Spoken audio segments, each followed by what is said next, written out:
Hi అండి. శ్రావణ మాసం అయితే వచ్చేసింది. చక్కగా శ్రావణ మాసం శుక్రవారం రోజుని మనమైతే కొన్ని రకాల ప్రసాదాలు చేసుకోవడం మనకి ఉన్న ఆచారం అండి. అందులో ఈ పూర్ణాలు అనేవి చాలా ఇంపార్టెంట్ అనమాట. ఓకేనండి, సింపుల్గా ఏ విధంగా చేసుకోవాలనేది చూసేయండి మరి.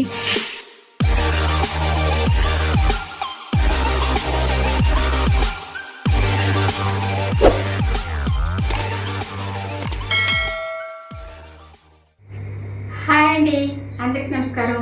వెల్కమ్ బ్యాక్ టు కోనసీమ వంటలు. నేను మీ శిరీష. ఈరోజు మన వీడియోలో ఒక చక్కని రెసిపీ చేస్తున్నానండి. శ్రావణ మాసం వచ్చేసింది కదా, అందు గురించి పూర్ణాలు ప్రిపేర్ చేస్తున్నాను అనమాట. సింపుల్గా తక్కువ మోతాదులో ఏ విధంగా చేసుకోవాలనేది చూపిస్తానండి. ఫస్ట్ నుంచి లాస్ట్ వరకు ఎక్కడ స్కిప్ చేయకోకుండా చూడండి. ఇంతకు ముందు నేను మన ఛానల్లో చాలాసార్లు పూర్ణాలు చేసి పెట్టాను, అయినా కానీ ఈ సంవత్సరం మళ్ళీ చేసి చూపిస్తున్నాను అనమాట. కొత్త వాళ్ళు చూస్తూ ఉంటారు కదండి ఛానల్ అటు, అందుకని ఈరోజు మళ్ళీ కొత్తగా చేసి పెడుతున్నాను. సింపుల్గా అంటే పూర్ణాలు చేయడం రాని వాళ్ళు కూడా సింపుల్గా చేసుకునేటట్టు, చక్కగా ఎటువంటి కష్టం లేకోకుండా ఈజీగా చేసుకునేటట్టు చూపిస్తాను. ఓకేనండి. ఇప్పుడైతే మన పూర్ణాలు ప్రిపేర్ చేసుకోవడం కోసం నిన్ననే పప్పు బియ్యం నానబెట్టి రుబ్బేసుకొని రెడీగా ఉంచుకోవాలి. ఆ ప్రాసెస్ కూడా ఏ విధంగా చేశాననేది చూసేయండి మరి. పూర్ణాలు ప్రిపేర్ చేయడం కోసం ఒక గ్లాసు మినపప్పు తీసుకున్నానండి, 2 గ్లాసులు బియ్యం తీసుకున్నాను. రేషన్ బియ్యం అయితే చాలా బాగుంటుందండి ఇటువంటి పిండి వంటలు చేయడానికి. నా దగ్గర రేషన్ బియ్యం లేవు, అందు గురించి నార్మల్ బియ్యమే తీసుకున్నాను అనమాట. మీ దగ్గర రేషన్ బియ్యం ఉంటే కనుక యూజ్ చేసుకుంటే చాలా బాగుంటుంది. ఇప్పుడు ఈ బియ్యం 2-3 సార్లు శుభ్రంగా కడిగేసి నీళ్లు పోసి 5 గంటలు నానబెట్టాలన్నమాట. 5 గంటలు నానబెట్టేసిన తర్వాత ఇలాగా మిక్సీ జార్లో వేసేసి బాగా మెత్తగా రుబ్బాలండి. బాగా మెత్తగా రుబ్బేసిన తర్వాత ఒక బౌల్లోకి తీసుకుని మూత పెట్టేసి ఒక ఫుల్ నైట్ అంతా అలా మూత పెట్టేసి ఉంచేయాలన్నమాట. ఒక గ్లాసు పచ్చిశనగపప్పు తీసుకుంటున్నానండి. ఇది 2 సార్లు శుభ్రంగా కడిగేసి నీళ్ళు పోసి ఒక అరగంట సేపు నానబెట్టామంటే చాలా తొందరగా ఉడికిపోద్ది అనమాట. ఇదిగోండి 2 సార్లు శుభ్రంగా కడిగేసామండి. ఏ గ్లాస్తో అయితే శనగపప్పు తీసుకున్నామో అదే గ్లాస్ తోటి 2 గ్లాసులు నీళ్ళు పోసి నానబెట్టేయాలన్నమాట. అదే నీళ్ళతోటి మనం కుక్కర్లో పెట్టి బాయిల్ చేసేసుకోవచ్చు. 2 గ్లాసుల నీళ్ళు అయితే కరెక్ట్గా సరిపోతుందండి.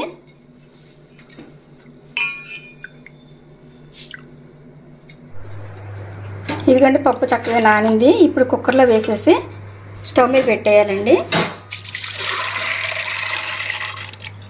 ఇదిగోండి కుక్కర్ పెట్టేసానండి. 3 విజిల్స్ వచ్చిన తర్వాత ఆఫ్ చేసేయాలన్నమాట.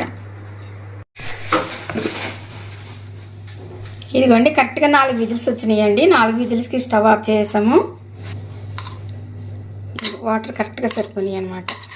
ఇదిగోండి పప్పు కూడా చక్కగా మెత్తగా ఉడికింది కదా. ఇదిగోండి ఏ గ్లాస్తో అయితే పప్పు తీసుకున్నామో అదే గ్లాస్ తోటి బెల్లం తీసుకోవాలి. ఈ పప్పు ఇలా స్మాష్ చేసేసుకున్నది వేసేసుకోవాలండి. ఈ తడికి బెల్లం కూడా కరిగిపోతుంది అనమాట. బెల్లం కరిగిపోతుంది, అలాగే ఈ పప్పు కూడా ఇంకా కొంచెం మెత్తగా అవుతుంది.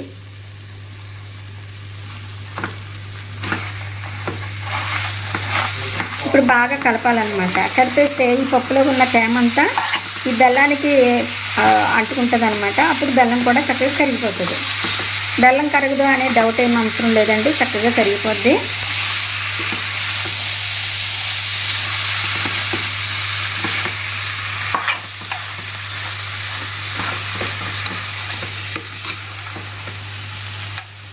బెల్లం అంతా చక్కగా కరిగి అలాగే మంచిగా ఉడికిపోయిందండి. ఈ శనగపప్పు కూడాను అక్కడక్కడ ఇలాగ బద్దల కింద కనిపించాలండి, అప్పుడే బాగుంటుంది. అక్కడక్కడ మెత్తగా ఉండాలి, అక్కడక్కడ పలుకులుగా ఉన్నట్టుగా కనిపించాలన్నమాట. ఇప్పుడు యాలకుల పొడి వేసుకోవాలండి. యాలకుల పొడి నేను షుగర్ వేసి మిక్సీ పెట్టాను అనమాట, అందుకని వైట్గా ఉంది. యాలకుల పొడి వేసి బాగా కలపాలి, మంచి సువాసన అనేది వస్తుంది అనమాట. చూసారా చక్కగా గట్టిగా అయిపోయింది. ఇలా ఉన్నప్పుడే తీసి పక్కన పెట్టేసి చల్లార్చుకుని ఇదిగోండి మనకి ఏ సైజు ఉండలు కావాలంటే ఆ సైజు రౌండ్గా ఉండలు చుట్టేసి రెడీ చేసుకోవాలి. ఇదిగోండి పిండి కూడా రెడీగా ఉందండి. ఇది మన పూర్ణాలు వేసుకునేటప్పుడు ముందు రోజునే ఒక గ్లాసు పప్పుకి 2 గ్లాసులు బియ్యం వేసి నానబెట్టి నైటే రుబ్బేసుకుని ఇలా ఉంచుకోవాలండి. గట్టిగా రుబ్బు పెట్టుకోవాలి. ఇది దోసల పిండిలాగా లూజ్గా ఉంటే బాగోదండి, ఎందుకంటే ఆ పూర్ణానికి తోపు అనేది పట్టాలి కాబట్టి కొంచెం గట్టిగానే ఉండాలన్నమాట పిండి. ఇప్పుడు కొంచెం సరిపడినంత సాల్ట్ వేసి కొంచెం లైట్గా నీళ్లు వేసి ఇలా కలిపేసి రెడీగా ఉంచుకోవాలి. ఈ లోపల కళాయిలో ఆయిల్ వేసి వేడి చేస్తున్నానండి. నూనె వేడయింది. ఇప్పుడు పిండి ముద్ద వేసి నూనె వేడైంది లేనిది వేసామనుకోండి కరెక్ట్గా తెలిసిపోతుంది అనమాట, పైకి తేలిపోతుంది అనమాట పిండి. ఇప్పుడు మనం పూర్ణాలు వేసుకోవడానికి ఒక్కొక్క ముద్ద ఇలా పిండిలో వేసి ఇలా ముంచి జాగ్రత్తగా మనం చేతితో తీసుకుని బూరెలు వేసేసుకోవాలన్నమాట. ఒకదానికొకటి అంటుకోకుండా కొంచెం దూరంగా వేసుకోవాలండి. ఎక్కడ తోకలు కానీ ఏమీ రాకోకుండా చక్కగా నీట్గా వేసుకోవాలన్నమాట. ఇలా కొంచెం పిండి గట్టిపడిన తర్వాత అప్పుడు ఒక స్పూన్ తీసుకుని నెమ్మదిగా కలపాలి. పెద్ద గరిటెలతోటి కలిపితే అవ్వదండి. ఫస్ట్ చిన్న స్పూన్ కానీ నైఫ్ కానీ తీసుకుని ఇలాగ కలపాలన్నమాట. కదిపిన తర్వాత మొత్తం అన్నీ కూడా చక్కగా నీట్గా వేగిపోతాయి. ఇలా వేగిన తర్వాత పెద్ద గరిటె తీసుకుని చక్కగా ఒక ప్లేట్లోకి తీసేసుకోవాలన్నమాట. చాలా సింపుల్గా చేసుకోవచ్చండి పూర్ణాలు అయితేనే. చాలామందికి తెలియదని అనుకుంటారు, కానీ ఒకసారి ట్రై చేస్తేనే ఏదైనా సరే వస్తుంది. ఓకేనండి, ఈ చక్కగా వేగిపోయి ఈ అట్టాకులు వేసేస్తున్నానండి. అలాగే రెండో వాయి కూడా వేస్తున్నాను. సేమ్ అదే విధంగా వేసేసుకోవాలి. మనకి పిండి రుబ్బుకునేటప్పుడు చాలా జాగ్రత్తగా రుబ్బుకోవాలి. అలాగే ఇందులో తినే సోడా కానీ అటువంటిది ఏమీ వేయక్కర్లేదండి. చక్కగా రుబ్బేసుకుని నైట్ అలా పొలబెట్టుకుని ఉంచేసుకుంటే సరిపోతుంది. కొంతమంది మార్నింగే రుబ్బేసి మార్నింగే వేసేసుకుంటారు. అటువంటిప్పుడు ఏమవుతుందంటే పైన తోపు అనేది గట్టిగా వస్తుంది అనమాట. నేను చేసినట్లుగా మీరు కూడా తప్పకుండా ట్రై చేయండి, చాలా బాగా వస్తాయండి.